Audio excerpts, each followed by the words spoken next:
আসসালামু আলাইকুম Brazil football fans. দর্শক, আপনারা সকলে জানেন মেক্সিকোর বিপক্ষে ব্রাজিল কিন্তু দুর্দান্ত একটা জয় পেয়েছে, 3-2 গোলের ব্যবধানে জিতেছে ব্রাজিল। তবে এই ম্যাচে কিন্তু ডরিবাল জুনিয়র তার একাদশটা সাজিয়েছিলেন সম্পূর্ণ নতুন একটা একাদশ।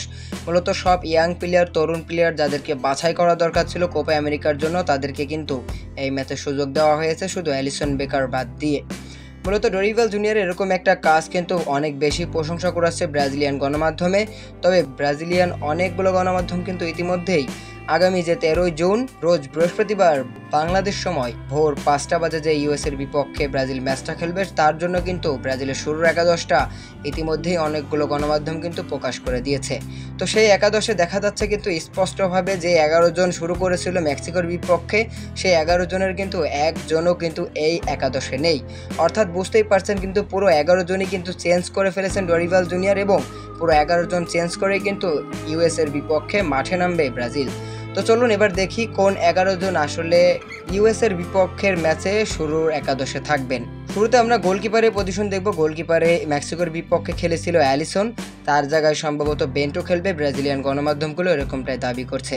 এরপরে দুই সেন্টার ব্যাক মার্কিনুজ এবং ব্যারেলদো খেলবেন, তাদের দুই জায়গায় মূলত এই সেন্টার ব্যাকে ছিল কিন্তু ব্রেমার এবং এদার মিলিতাও খেলেছিল সেন্টার ব্যাকে। তো এই দুইজনকে চেঞ্জ করে কিন্তু লুকাস ব্যারেলদো এবং মার্কিনুজকে দেখা যাবে ইউএসের বিপক্ষে শুরুর একাদশে।